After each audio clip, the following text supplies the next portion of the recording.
ഈ പിണറായി വിജയൻ്റെ ഒരു രക്ഷകയാണ് എപ്പോഴും വീണ ജോർജ്. ഈ കപ്പലിനൊരു കപ്പിത്താനുണ്ട് എന്നൊക്കെ പറഞ്ഞത് നമ്മുടെ ചെവിയിൽ ഇപ്പോഴും മുഴങ്ങുന്നുണ്ടെന്നുള്ളതാണ്. എപ്പോഴും ഒരു രക്ഷകയായിട്ട് അങ്ങനെ നിൽക്കുകയാണ്. ഇപ്പം ആശാ വർക്കർമാരുടെ സമരം പിണറായി സർക്കാരിനെ ആകെ പ്രതിരോധത്തിലാക്കിയിരിക്കുകയാണ്. ആരോഗ്യ വകുപ്പിലാണ് കാര്യങ്ങളെങ്കിലും പിണറായി വിജയൻ്റെ നേർക്കാണ് ഈ ചോദ്യമുന അത്രയും പോകുന്നത്. ഇവിടെയും ഒരു രക്ഷകയായിട്ടൊക്കെ നിന്നുകൊണ്ടിപ്പോൾ ഡൽഹിക്ക് പറന്നിരിക്കുകയാണ്. കേന്ദ്രത്തിനെ കുറ്റപ്പെടുത്തുന്നുണ്ട്, കേന്ദ്രത്തിൽ നിന്ന് കിട്ടേണ്ട വിഹിതമാണ് എന്നൊക്കെ പറഞ്ഞ്. എന്താണ് ഈ കേന്ദ്രത്തിലേക്കുള്ള ഒരു പോക്കിൻ്റെ പിന്നിൽ? വിജയനാഥേ, എൻ്റെ അടുത്തൊരു നാട്ടുകാർക്ക് മനസ്സിലാവുന്ന ഒരു ഉദാഹരണം വെച്ചുകൊണ്ട് പറയാം. എൻ്റെ അടുത്ത വീട്ടിലൊരു കള്ളുകൂടിയൻ ചെന്നിട്ട് വഴക്കുണ്ടാക്കി. വഴക്കുണ്ടാക്കി അയാളുടെ നേരെ ആ ശകാരം മുഴുവനും. അപ്പോൾ അതിന് മറുപടി പറയാൻ കഴിയാതെ അയാൾ എന്തെങ്കിലും തെറ്റ് ചെയ്തായിരിക്കും. കള്ളുകൂടിയൻ അല്ലാതെ പ്രകോപനം എൻ്റെ വീട്ടിലല്ലല്ലോ വന്നത്. അയാൾ എന്തോ ചെയ്തു, ആ വീട്ടുടമസ്ഥൻ നേരെ കയറി എൻ്റെ വീട്ടിലോട്ടേക്ക് വന്നു. അവിടെ ഒന്ന് കണ്ടോ തെറി പറയുന്നത് കേട്ടോ എന്ന് പറഞ്ഞിട്ട്. അപ്പോൾ സ്വാഭാവികമായിട്ടും കള്ളുകൂടിയൻ എന്ത് ചെയ്യും? തലയ്ക്ക് ബോധമില്ലാതാണല്ലോ ഇയാൾ ഈ തെറിയൊക്കെ പറഞ്ഞുകൊണ്ടിരിക്കുന്നത്. നേരെ എൻ്റെ വീട്ടിലോട്ട് കയറി വന്നു. എന്നിട്ട് ഈ വീട്ടുടമസ്ഥൻ മൗനമായിട്ടിരിക്കുക. വീട്ടിൽ സ്ത്രീകളുണ്ട്, കുട്ടികളൊക്കെ ഉണ്ട്. അപ്പോൾ ഈ തെറിയ അഭിഷേകം നടത്തുമ്പോൾ നമുക്കത് കേട്ടുകൊണ്ടിരിക്കുന്നത് അത്ര സുഖകരമായ കാര്യമല്ലല്ലോ. അപ്പോൾ ഞാൻ ഇടപെട്ടു, കൊടുക്കേണ്ടത് കൊടുത്തു, പറയേണ്ടത് പറഞ്ഞു, വിട്ടു. കുറച്ച് പരിക്കൊക്കെ പറ്റിയിട്ടുണ്ടായിരിക്കും. നമ്മുടെ വീട്ടിൽ കയറി നമുക്ക് ആത്മരക്ഷയ്ക്ക് വേണ്ടി ചെയ്യേണ്ടത് സ്ത്രീജനങ്ങളുടെയും കുട്ടികളുടെയും ഒക്കെ സംരക്ഷണം നമ്മളെ അല്ലേ ഏൽപ്പിച്ചിരിക്കുന്നത്, നമ്മളത് ചെയ്യണമല്ലോ എന്ന് പറഞ്ഞതുപോലൊരു അടവാണിത്. അയാൾ അടവിലൂടെ നേരെ ഇങ്ങോട്ടേക്ക് പോകുന്നു. അപ്പോൾ അയാളുടെ വീട്ടിൽ കുഴപ്പമില്ല, അയാൾക്കൊന്നും ചെയ്യണ്ട. അയാൾ അടികൊള്ളുന്നതിൽ നിന്നോ ഈ കുടിയനിൽ നിന്ന് രക്ഷ കുടുംബക്കാരെ ചെയ്യുന്നതിലോ നിന്ന് ഒഴിഞ്ഞു മാറും എന്ന് പറയുന്നത് പോലാണ് ഈ വീണ ജോർജിൻ്റെ ഡൽഹി യാത്ര. ഞാൻ പോയി കേന്ദ്ര ആരോഗ്യമന്ത്രി ഒന്ന് കണ്ടിട്ട് വരാം എന്നും പറഞ്ഞ് രാവിലത്തെ ഫ്ലൈറ്റിൽ ഒരൊറ്റ പോക്കാണ് ഡൽഹിക്ക്. എന്നിട്ട് എന്തായി? കുന്തമായി അർഹിക്കുന്ന അവജ്ഞയോടുകൂടി അവരെ തള്ളിക്കളഞ്ഞു. കണ്ടില്ല. ഈ കപട നാടകങ്ങളൊക്കെ കളിക്കുന്ന അയാൾക്ക് താല്പര്യമുണ്ടോ? ഇപ്പോഴും BJPയുടെ ദേശീയ പ്രസിഡൻ്റായിട്ടിരിക്കുകയാണ്. ആരോഗ്യ കാര്യമായിട്ട് അത് പരിഗണിച്ചുകൊണ്ട് രാജ്യസഭയിൽ ചർച്ചയും നടക്കുകയാണ്. അതിന് മറുപടി പറയേണ്ട ഏറ്റവും തിരക്ക് പിടിച്ച 2 സ്ഥാനങ്ങൾ ഒരേ സമയം വഹിക്കുക. BJPയുടെ ദേശീയ പ്രസിഡന്റ് എന്ന് പറയുന്നത് നിസ്സാരമാണോ? ഏഷ്യയിലെ തന്നെ ഏറ്റവും വലിയ പാർട്ടിയുടെ, ലോകത്തിലെ തന്നെ ഏറ്റവും വലിയ പാർട്ടിയുടെ തലപ്പത്തിരിക്കുന്ന ആൾ, ഇന്ത്യയുടെ ഇത്രയും വലിയൊരു 140 കോടി ജനങ്ങളുടെ ആരോഗ്യ രക്ഷകനായിട്ടുള്ള ഒരാൾ നാടകം കളിക്കുകയല്ല, ആത്മാർത്ഥമായിട്ട് കാര്യങ്ങൾ ചെയ്യുക. ഇവിടുത്തെ പോലെ അങ്ങനെ ഇരിക്കുന്ന ഒരാളിനെ കാണാൻ വേണ്ടിയിട്ട് പോകുന്ന എങ്ങനെ? രാവിലെ ഒരു കത്ത് കൊടുത്തിട്ട് ഞാൻ അങ്ങോട്ടൊന്ന് വരുക, അതൊന്ന് കാണണം. ഇങ്ങനെയാണോ ചെയ്യേണ്ടത്? ഇങ്ങനെ സത്യം പറഞ്ഞാൽ ഇവരൊരു പരിഹാസപാത്രമായിട്ട് മാറിയിരിക്കുക. നമ്മുടെ ഭീമൻ രഘുവിനേക്കാളും പരിഹാസപാത്രം. മുഖ്യമന്ത്രിയെ പ്രീതിപ്പെടുത്താൻ വേണ്ടിയിട്ട് ഓരോന്ന് കാട്ടിയിരിക്കുക. നിയമസഭയിൽ നിന്ന് വെളച്ചിൽ പറഞ്ഞത് കേട്ടില്ലേ കഴിഞ്ഞ ദിവസം? ഞങ്ങൾ ചെങ്കൊടി പിടിച്ചു, ഞങ്ങൾ ചെങ്കൊടി പിടിച്ചത് കൊണ്ടാണ് ഞങ്ങൾക്ക് ഇവിടെയൊക്കെ ഇങ്ങനെ വന്നിരിക്കാൻ കഴിയുന്നത്. വിപ്ലവഗാനം പറയുന്ന പോലെ പറയുക. എന്തൊരു വിവരക്കേടാണ് ഈ സ്ത്രീ പറയുന്നത്. നാണക്കേട് തോന്നുക. കമ്മ്യൂണിസ്റ്റുകാർ നാണിച്ച് തല കുനിക്കും. നമ്മുടെ പത്മകുമാർ ഉണ്ടല്ലോ, പത്തനംതിട്ടയിൽ 52 വർഷത്തെ പാരമ്പര്യമായിട്ടിരിക്കുന്ന അവരുടെ അടുത്താണ് ഈ 9 വർഷമായ സ്ത്രീ ഞങ്ങളൊക്കെ ഈ ചെങ്കൊടി പിടിച്ചതിൻ്റെ കാര്യം പറയും. അല്ല, പത്മകുമാറിൻ്റെ ഏറ്റവും വലിയ വിയോജിപ്പും അത് തന്നെ ആയിരുന്നല്ലോ. അതെ. ഇങ്ങനെയുള്ള 9 ഒരു വിവരമില്ലാത്ത ആൾക്കാരെയൊക്കെ പാർട്ടിയുടെ ജില്ലാ കമ്മിറ്റിയിലെയും സംസ്ഥാന കമ്മിറ്റിയിലെയും ഒക്കെ തള്ളി കയറ്റിയിട്ട് പത്മകുമാറിനെ പോലെ കാര്യവിവരമുള്ള ആൾക്കാരെയൊക്കെ തഴയും. അല്ല രാജേന്ദ്ര, ഈ വീണ ജോർജ് എങ്ങനെ വന്നതെന്ന് അറിയാലോ. 2016 സഭയുടെ പ്രതിനിധിയാണ്. സഭയും CPM തമ്മിലുള്ള ഒരു ഡീലിംഗ് ഓർത്തഡോക്സ് സഭ ആയിരുന്നു. അതെ. അങ്ങനെ കയറി വന്ന പലരും ഉണ്ട് ഇതിനകത്ത്. ഈ പാർട്ടിയിലുണ്ട്, PSCയിലുണ്ട്, കേരള PSCയിലുണ്ട്, അങ്ങനെ പലരും ഉണ്ട് വിഹിതം. പക്ഷെ മര്യാദയ്ക്ക് വെച്ചുകൂടെ? ഇതൊരു വലിയ അവതാരകയൊക്കെ ആയിരുന്നു. ഈ അവതാരകയായതുകൊണ്ട് വിവരം ഉണ്ടാവണമെന്ന് വലിയ നിർബന്ധമൊന്നുമില്ല. അല്ല, വീണ ജോർജ് ന്യൂസ് റൂമിൽ ഇരിക്കുകയായിരുന്നു എങ്കിൽ ഇപ്പോൾ ഈ വിഷയം ഇങ്ങനെ ആയിരിക്കുമോ കൈകാര്യം ചെയ്യുന്നത്? അതെ. എന്ത് അവരെ തന്നെ പരിഹസിക്കില്ലായിരുന്നോ എങ്കിലേ? എത്ര ഇത് മാറുന്നതും മണക്കുന്നതും അറിയണ്ടേ? രാവിലെ ഞാൻ മന്ത്രിയെ ഒന്ന് കണ്ടിട്ട് വരാം. എന്തിനാണെന്നറിയാം ഇത്? ശ്രദ്ധ തിരിക്കാൻ. ആശാവർക്കർമാരുടെ രോഷം ഇത് കേട്ടുകൊണ്ട് നേരെ അങ്ങ് തിരിയും. ഈ ചില മുകളിലിരിക്കുന്ന മച്ചിലിരിക്കുന്ന പല്ലിയുടെ വിചാരം അതിരിക്കുന്നതുകൊണ്ടാണ് ആ ഭിത്തി താങ്ങപ്പെട്ടത്. ഉത്തരം താങ്ങുന്നതെന്ന് പല്ലിയുടെ വിചാരം. ചില പക്ഷികളുണ്ട്, അത് ഞാനിപ്പോൾ പറയുന്നില്ല. പക്ഷികളുടെ വിചാരം അത് നടക്കുമ്പോൾ ഭൂമി മുഴുവൻ കുലുങ്ങുകയാണെന്നൊക്കെ വിചാരിച്ചിരിക്കുന്ന പോലെ. ആരാണിവർ? Who is she? ശൈലജ ടീച്ചർക്ക് പിന്നെ ഒരു ക്രെഡൻഷ്യലൊക്കെ ഉള്ള ആളാണ്. അവർക്കൊരു അറിയപ്പെടുന്ന ആളായിരുന്നു. 10 പേര് അറിയപ്പെടുന്ന മൻസാസേബേടന് നാളെ അവർക്കൊരു രാഷ്ട്രീയ പാരമ്പര്യവും നന്നായിട്ടുണ്ട്. പാർട്ടിയിൽ കൂടെ വളർന്നതല്ലേ.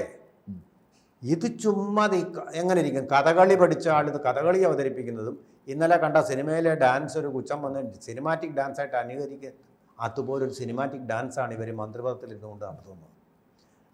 ഈ നിയമസഭയിൽ കിടന്ന് ഒച്ച വെക്കുന്നത് ഇതുപോലെ തന്നെ യാതൊരു സൂപ്പർഫിഷ്യലായിട്ടുള്ള വേർബൽ ഡയറിയാണ് ഇവർ നടത്തുന്നത്. വേർബൽ ഡയറിയാണ്.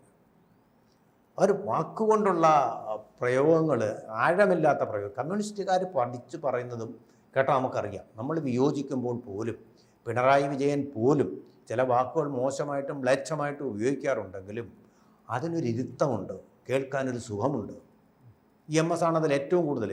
ആ വിക്കുള്ളപ്പോഴും നമ്മൾ ശ്രദ്ധിക്കാൻ, ലക്ഷക്കണക്കിന് ആളുകൾ ശ്രദ്ധിക്കാൻ കാരണം ഇരുത്തം വന്ന പ്രസംഗം. ഡോക്ടർ അലക്സാണ്ടർ ചാരവൃത്തിക്ക് വേണ്ടിയിട്ട് അദ്ദേഹത്തിനെ പോലീസ് ചോദ്യം ചെയ്ത സമയത്ത്, കുമാർ നാരായണൻ്റെയൊക്കെ ഒരു കേസ്, പണ്ടത്തെ കേസ്. ഇപ്പോഴത്തെ അലക്സാണ്ടർ അല്ല, ജീവിച്ചിരിക്കുന്ന അലക്സാണ്ടർ അല്ല, ഇത് ഡോക്ടർ PC അലക്സാണ്ടർ, നയതന്ത്രജ്ഞൻ, പ്രധാനമന്ത്രിയുടെ ഇന്ദിരാഗാന്ധിയുടെ സെക്രട്ടറി ആയിരുന്ന ആൾ. അദ്ദേഹത്തിനെക്കുറിച്ച് ഇങ്ങനൊരു സംശയം വന്നപ്പോൾ EMS എന്തു പറയുമെന്ന് അറിയാൻ വേണ്ടി ഞാൻ ഉദ്യോഗത്തോടെ നോക്കി. അദ്ദേഹം അതിന് ഉത്തരം പറഞ്ഞ ഇങ്ങനെ: അലക്സാണ്ടർ ചാരനാണ് എന്നൊന്നും ഞങ്ങൾ പറയുന്നില്ല. എത്ര ഇരുത്തം വന്ന സംസാരം. പക്ഷേ അടുത്ത വാക്കാണ്, ഒരു തീപ്പന്തം പോലെ എടുത്തിട്ട് സംശയിക്കണം. ഇത്രയും വലിയ ലോകാരാധ്യനായ ഒരു ഡിപ്ലോമാറ്റിനെ സംശയിക്കണം എന്ന് പറയുമ്പോൾ അയാളുടെ ആപ്പീസ് അടച്ച് പൂട്ടിക്കഴിഞ്ഞു ആണെന്ന് ഞങ്ങൾ ആരോപിക്കുന്നില്ല, അത് പോലീസിലേക്കിട്ട്. പക്ഷേ സംശയിക്കണം. 27 വർഷമായി ഭയങ്കരമായ വാക്പ്രയോഗം. 27 വർഷമായി EMS ഇല്ലാത്ത കേരളം. അതാണ് ഒരു കമ്മ്യൂണിസ്റ്റുകാരൻ്റെ ഇരുത്തം വന്ന. അതുപോലെ തന്നെ പിന്നെ നരസിംഹറാവു രാജിവെക്കുക, അങ്ങനെ ഒരു സന്ദർഭത്തിൽ ഞാൻ നേരിട്ട് അദ്ദേഹത്തിൻ്റെ ഗാന്ധാരി അമ്മൻ കോവിൽ സ്ട്രീറ്റിലെ വീട്ടിലെത്തി ഒരു ചോദ്യം ചോദിച്ചു. അപ്പോൾ ഇനി എന്താണ് അടുത്ത? ഇദ്ദേഹം ഇങ്ങനെയാണെന്നൊക്കെ പറഞ്ഞ് പിന്നെ എന്താ ദളിതരെയൊക്കെ പുറത്താക്കുക എന്നുള്ള കോൺഗ്രസിൻ്റെ പരിപാടിയുടെ ഭാഗമായിട്ടാണ് സീതാറാം കേസരിയുടെ കാര്യം, നരസിംഹറാവുവിൻ്റെ അല്ല. ആ കാര്യമൊക്കെ പറഞ്ഞു കഴിഞ്ഞാൽ അങ്ങനെയാണ് കോൺഗ്രസിൻ്റെ നയം, അങ്ങനെയാണ് സവർണ ഫാസിസത്തിൻ്റെ ഭാഗമാണ് എന്നൊക്കെ പറഞ്ഞിട്ട് ഇനിയിപ്പോൾ അടുത്ത നടപടി എന്തായിരിക്കും? അതെന്തായിരിക്കും സംഭവിക്കുക? അത് എൻ്റെ ചോദ്യം അനാവശ്യമായ ചോദ്യമായിരുന്നു. ഉടൻ തന്നെ വന്ന ഉത്തരം അതൊന്നും എനിക്കറിയില്ല. കാരണം ആ വിഷയമല്ല, അദ്ദേഹത്തിൻ്റെ വിഷയമല്ലത്. അദ്ദേഹത്തിന് ആരാണ് അടുത്ത് വരുന്നത്? ഞാൻ ആ വിഡിത്തമാണ് ചോദിച്ചത്. അത് ഞാനിപ്പോൾ സമ്മതിക്കുന്നു. ഇതേപോലൊരു പണ്ഡിതനായ ആളിൻ്റെ അടുത്ത് നമ്മളത് ചോദിക്കാൻ പാടില്ല. ഇനി എങ്ങനെയായിരിക്കും വരുന്നതിൻ്റെ രാഷ്ട്രീയ നിരീക്ഷണം നടത്തുന്ന നിരീക്ഷകനല്ല അദ്ദേഹം. കമ്മ്യൂണിസ്റ്റ് പാർട്ടിയുടെ അഭിപ്രായം പറയുന്ന ആളാണ്. അതാണ് പത്രക്കാരെല്ലാം മനസ്സിലാക്കേണ്ട കാര്യം. നമ്മൾ ചോദിക്കുമ്പോൾ അതിനകത്ത് എന്ത് വേണം? സെൻസ് വേണം, പ്രജ്ഞ വേണം. അങ്ങനെയല്ല ആ ചോദിച്ചത്. ഞാൻ EMS നിന്ന് ഞാൻ പഠിച്ച ഒരു പാഠം കൂടിയാണ്. അതൊന്നും എനിക്കറിയാൻ വയ്യ, അതേ ക്ഷുഭിതനായില്ല, പക്ഷേ അതെനിക്ക് വലിയൊരു പാഠമാണ് നൽകിയത്. നമ്മൾ അനാവശ്യമായിട്ട് ഒരു വാക്ക് പോലും ഇങ്ങനെയുള്ള ആൾക്കാരോട് ചോദിക്കാം. ഇപ്പം ഇവിടെ വീണ ജോർജ് പറയുന്ന കാര്യമുണ്ട്. ഈ UPA സർക്കാരിൻ്റെ കാലത്താണ് ഈ ആശാ വർക്കർമാരുടെ ഈ പദ്ധതി തന്നെ വരുന്നത്. തീർച്ചയായിട്ടും ആ 2014 ഉള്ളൂ BJP സർക്കാർ അധികാരത്തിൽ വരുന്നത്. അതിനു മുമ്പെല്ലാം UPA സർക്കാരായിരുന്നല്ലോ. ഈ ആശാ വർക്കർമാര് ഈ സെക്രട്ടേറിയറ്റ് നടയിലും ഈ തെരുവിലിറങ്ങി സമരം ചെയ്യാൻ തുടങ്ങിയത് ഈ അടുത്ത സമയത്ത്. പക്ഷെ അതിനു മുമ്പായിട്ട് അവർ പ്രാദേശികമായിട്ട് ഈ വിഷയത്തിൽ സമരം ചെയ്യുന്നുണ്ടായിരുന്നു. ഈ വിഷയം ഞാൻ മുമ്പ് ചർച്ച ചെയ്തിട്ടുള്ളതുമാണ്. ഈ ഇവരുടെ സമര കൺവീനർമാരും ഒക്കെ ആയിട്ട് ഇന്റർവ്യൂ നടത്തിയിട്ടുള്ളതാണ്. പക്ഷേ അന്നൊന്നും എന്തുകൊണ്ട് ഇവർ കേന്ദ്രത്തെ പഴിചാരിയില്ല? ഇവിടെ അന്ന് LDF ഭരണം ഉണ്ടായിരുന്നല്ലോ, അല്ലെങ്കിൽ ഉമ്മൻചാണ്ടി സർക്കാരിന്റെ ഭരണം ഉണ്ടായിരുന്നല്ലോ. ഈ സമയം എന്തുകൊണ്ട് ഇവർക്ക് ആവശ്യപ്പെടാൻ കഴിയാതെ പോയി? ആശാവർക്കർമാർ ആവശ്യപ്പെട്ടു, ഇവർ LDF സർക്കാർ എന്തുകൊണ്ട് കേന്ദ്രത്തോട് ആവശ്യപ്പെട്ടില്ല? അത് ഞാൻ പറയാം. പിന്നെ വിജയനാഥെ, ഈ സംഭവം എന്ന് പറഞ്ഞാൽ എങ്ങനെയാണെന്ന് വെച്ചാൽ എൻ്റെ ചരിത്രം, ഇത് വോളണ്ടിയേഴ്സായിട്ടാണ് ഇവരെ നിയമിച്ചത്. ആദ്യം സന്നദ്ധ പ്രവർത്തകരെ, കുടുംബശ്രീയുടെ ഒക്കെ അംഗങ്ങളുണ്ടല്ലോ, അവർക്ക് പ്രത്യേകിച്ച് ശമ്പളമില്ല. ഇവർക്കൊരു ശമ്പളം ഫിക്സ് ചെയ്ത് ഒരു അലവൻസായിട്ട് കൊടുക്കുകയാണ് ആദ്യം ചെയ്തത്. അതാണ് ഇതിൻ്റെ കുഴപ്പം പറ്റിയത്. ഞാൻ അപ്പോൾ ആ കൂട്ടത്തിൽ ഈ ദൂരദർശന് വേണ്ടിയിട്ട് നല്ല ഉൾനാടുകളിലൊക്കെ പോയിട്ട് പല ഗവൺമെൻറ് ആശുപത്രികളിലും ചുറ്റിപ്പറ്റി നിൽക്കുന്ന ആശാപ്രവർത്തകരെ ചോദിച്ചു. ഏതാണ്ട് 10 വർഷങ്ങൾക്ക് മുമ്പാണ്. ആ സമയത്ത് അന്നേ ഇവരിൽ നിരാശയുണ്ട്. ഞങ്ങളിതെല്ലാം ചെയ്യുന്നു, ഞങ്ങളിതെല്ലാം ചെയ്യണം പറഞ്ഞ ഡ്യൂട്ടികൾ. പക്ഷേ ഞങ്ങൾക്ക് കിട്ടുന്ന പ്രതിഫലം വളരെ തുച്ഛമാണ്. അപ്പോഴാണ് ഞാനിത് ചോദിച്ചപ്പോഴാണ് അധികൃതരിൽ നിന്നറിയുന്നത് ഇത് വോളണ്ടിയറായിട്ടാണ് നിയമനം. പക്ഷേ ഇത്രയും നാൾ വോളണ്ടിയർമാരായിട്ട് നിയമിക്കുമ്പോൾ സ്ഥിതിക്ക് കേന്ദ്ര ഗവൺമെൻറ്റിലെ തന്നെ പല കാഷ്വൽ വർക്കേഴ്സിനെ സ്ഥിരമാക്കിയിട്ടുണ്ട്. അതുപോലെ ഇപ്പോൾ സംസ്ഥാന ഗവൺമെൻറ്റുകളും സ്ഥിരമാക്കിയിട്ടുണ്ട്. അതുപോലെ സ്ഥിരമാക്കാം. ആരാ ചെയ്യേണ്ടത്? കേന്ദ്രത്തിന് അതൊരു ഉത്തരവാദിത്വമില്ല. കേന്ദ്രത്തിന് നാഷണൽ ഹെൽത്ത് മിഷൻ NHM എന്ന് പറയുന്ന പേരിലൊരു ഫണ്ട് കൊടുക്കുന്നുണ്ട്. ആ ഫണ്ടിൽ നിന്നുള്ള തുക എടുത്തുകൊണ്ട് ഇവർ ചെയ്യേണ്ടത് കേന്ദ്ര ഗവൺമെൻറ്. കർണാടക ഗവൺമെൻറ് അത് ചെയ്തു കഴിഞ്ഞു. തമിഴ്നാട് ഗവൺമെൻറ് അംഗനവാടി ടീച്ചർമാർക്ക് വേണ്ടിയിട്ട് അത് ചെയ്തു കഴിഞ്ഞു. ആന്ധ്രാപ്രദേശ് ഗവൺമെൻറ് ഇവർക്ക് ഗ്രാൻഡ് അനുവദിച്ചു. നല്ല 10,000 രൂപ മിനിമം ശമ്പളമാക്കി മാറ്റിയിട്ടുണ്ട്. ചെയ്യേണ്ടത് സംസ്ഥാന ഗവൺമെൻറ്റാണ്. ആരോഗ്യം എന്ന് പറയുന്നത് സംസ്ഥാന ഗവൺമെൻറ്റിൻ്റെ വകുപ്പാണ്. അതിൻ്റെ എല്ലാ അഭിമാനങ്ങളും ക്രെഡിറ്റും എടുത്തുകൊണ്ടിരിക്കുന്ന ആരാ? JP നഡ്ഡയല്ലല്ലോ. കേരള ഗവൺമെൻറ് ആരോഗ്യരംഗത്ത് നമ്മൾ മുന്നിലേറി എന്നാണ് പറയുന്നത്. അപ്പോൾ ഇവർ തന്നെ ചെയ്യേണ്ടത് തട്ടിപ്പാണ്. ഈ കേന്ദ്രത്തിനെതിരെ ഇവരുടെ ആ ഒരു വൈരം തിരിക്കാനുള്ള വിഫലമായിട്ടുള്ളൊരു പ്രവർത്തനം നടത്തി അവർ പോയതുകൊണ്ട് വെറുതെ ഒന്നും ആയില്ല. അവിടെ ഒരു ക്യൂബൻ സംഘം വന്നിട്ടുണ്ട്. ക്യൂബൻ സംഘം വൈകുന്നേരം അവിടുത്തെ പ്രസിദ്ധമായ അശോക ഹോട്ടലിലാണെന്ന് തോന്നുന്നു വലിയൊരു ഡിന്നറും ഉണ്ടായിരുന്നു. ആ ഡിന്നറിൽ പങ്കെടുത്തുകൊണ്ട് ഇരിക്കുകയാണ് അവർ എന്നുള്ളതാണ് നമുക്ക് ഏറ്റവും ഒടുവിൽ അവിടെ നിന്നും ലഭിച്ച റിപ്പോർട്ട്. അവരുമായിട്ട് സഖ്യവും സംസാരവും ഒക്കെ നടത്തി. അപ്പോൾ ഇവർ വിചാരിച്ചിരിക്കുന്നത്, കമ്മ്യൂണിസ്റ്റുകാർ മൊത്തത്തിൽ വിചാരിച്ചത് ക്യൂബ ആരോഗ്യരംഗത്ത് വലിയ നേട്ടങ്ങൾ കൊയ്ത ഒരു രാജ്യമാണെന്നാണ്. പക്ഷേ വാസ്തവം അതല്ല. ക്യൂബ ഗവൺമെൻറ്റിന് സൗജന്യമായിട്ട് മെഡിക്കൽ സപ്ലൈസ് കോവിഡ് കാലത്ത് കൊടുത്തത് ഇന്ത്യ എന്ന് പറയുന്ന നമ്മുടെ ഈ പാവപ്പെട്ട രാഷ്ട്രമാണ് എന്നുള്ളതാണ്. വേറെ ആരും അവർക്ക് കൊടുക്കാനില്ല. ദുരിതത്തിലാണ് ജനങ്ങൾ. ആരോഗ്യരംഗം, ഭക്ഷണ കാര്യത്തിൽ മര്യാദയ്ക്ക് കഴിക്കാൻ പോലും ആഹാരമില്ലാത്ത ഒരു മധുര മനോഹര മഞ്ജു സോഷ്യലിസ്റ്റ് റിപ്പബ്ലിക്കാണ് ഈ ക്യൂബ എന്ന് പറയുന്ന രാജ്യം. വളരെ കഷ്ടമാണ് അതിൻ്റെ. സബ് സഹാറൻ ആഫ്രിക്കൻ രാഷ്ട്രങ്ങൾ പോലെ കഷ്ടമാണ്. അവരെ പോയി കണ്ടിട്ട് വന്നിരിക്കുക. അവർക്ക് വല്ല സഹായം ചെയ്തു കൊടുക്കാനാണ്. എന്നാലും ഞങ്ങൾ ഈ ആശമാർക്ക് നിരാശയെ കൊടുക്കൂ, ക്യൂബക്കാർക്ക് ഞങ്ങൾ സഹായം ചെയ്യും എന്നുള്ളതായിരിക്കും ഇവർ കാണിച്ചു കൊടുക്കുന്നത്. എന്തായാലും ഈ പട്ടിണി കിടക്കുന്ന ഈ ആശാവർക്കന്മാർ ക്യൂബയിലെ പോലെ ഇവിടെ പട്ടിണി കിടക്കട്ടെ, ക്യൂബയിലെ ജനങ്ങൾ പട്ടിണി കിടക്കുന്ന പോലെ ഇവിടെയും പട്ടിണി കിടക്കട്ടെ എന്നുള്ളതായിരിക്കും ഈ കോരിച്ചൊരുന്ന വെയിലിൽ ഇവർ പട്ടിണി കിടക്കുമ്പോൾ ചെയ്തുകൊണ്ടിരിക്കുന്നത്. ഈ റമദാൻ മാസത്തിൽ കാണിക്കുന്ന നിങ്ങൾ സക്കാത്തായിട്ട് കൊടുക്കേണ്ട സമയം, നിങ്ങൾ ഇഫ്താർ പാർട്ടിക്ക് പകരം ഈ ആശാവർക്കർമാർക്കും എന്തെങ്കിലും കൊടുക്കൂ. ഇതിനൊക്കെ നടക്കുന്ന പണമുണ്ടല്ലോ, അതിൻ്റെ 5 കോടി രൂപ ഇപ്പോൾ സെക്രട്ടേറിയറ്റ് വളപ്പിൽ ഇപ്പം ഇതുണ്ടല്ലോ, ഇന്നോവ കാറുകളിടാൻ സ്ഥലമില്ല. പോയി നോക്കിയാൽ അറിയാൻ പറ്റും.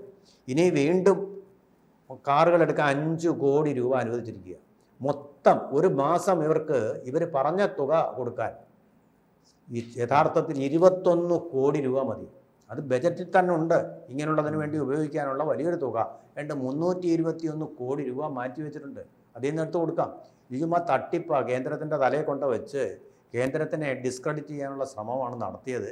പമ്പെ പരാജയപ്പെട്ടു. ആശാവർക്കർമാർ തന്നെ പറഞ്ഞു കേന്ദ്രത്തിനെ ഇതിൽ പഴിചാരിയിട്ടൊരു കാര്യമില്ല. ഇതുപോലെ ഈ ആളുകളെ പറ്റിക്കാം എന്ന് വിചാരിച്ചുള്ള നിഷ്ഫലമം, അതേസമയം അവരെ സംബന്ധിച്ചിടത്തോളം വ്യക്തിപരമായി സഫലവുമായിട്ടുള്ള ഒരു യാത്രയാണ് ഇന്നലെ നടത്തിയത്. ഈ തട്ടിപ്പ് വളരെ നിലവാരം കുറഞ്ഞതായി പോയി എന്ന് മാത്രമേ പറയാം. കൂടുതൽ വാർത്തകളും വിശേഷങ്ങളും നിങ്ങളിലേക്ക് എത്താൻ ABC മലയാളം സബ്സ്ക്രൈബ് ചെയ്യുക, ബെൽ ബട്ടണും അമർത്തുക.